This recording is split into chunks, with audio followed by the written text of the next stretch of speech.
So, to begin, can you state your name and your profession? My name is Melanie Sanderson. I'm a third-year interior design student. Should I go without the camera? For that, yeah. Okay. I'm a third-year interior design student at Ryerson University, School of Interior Design.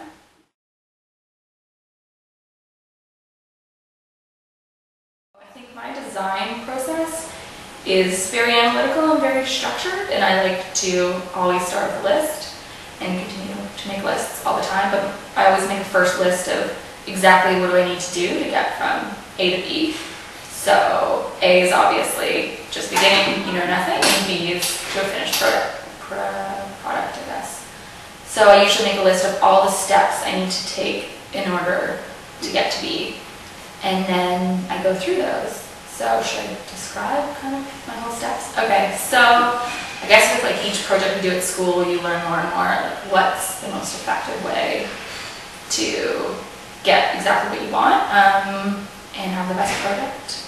So I guess it always starts with research for me. I'm very much into research, and I kind of think you can't design anything new unless you've seen everything that's ever existed, which maybe is unrealistic, but I like to attempt it.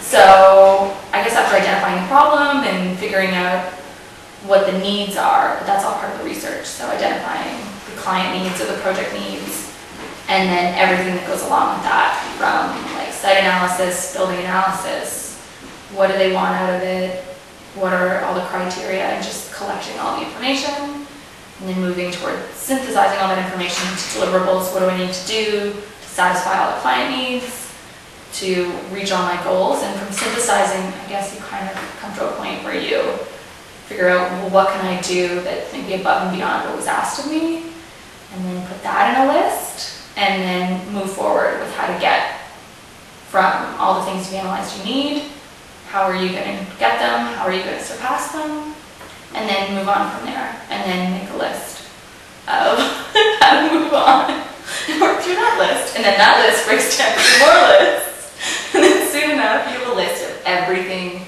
you need. So it's like a roadmap for me, so I know that I'm not missing anything, and that it saves the most time because I know what to do next. And I ended up with 700 lists.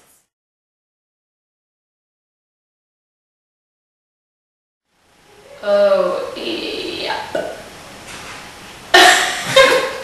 It's mostly because I am so, and my biggest problem, and I'll tell people when I'm working on a project, is, you know, I'm so focused on making sure everything's organized and everything is thought of and under control that I often sacrifice the creativity.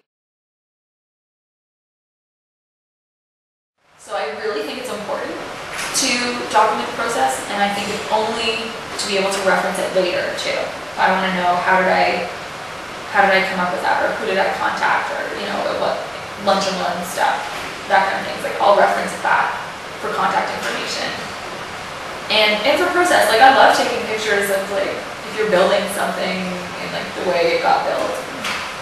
All my pictures from working in the shop are like hilarious. I'm like, oh yeah, I built that shelf, and oh yeah, I do the biscuit joining. So I think that's all important. I really believe in documenting everything. That could also be my collector nature, where I need to collect.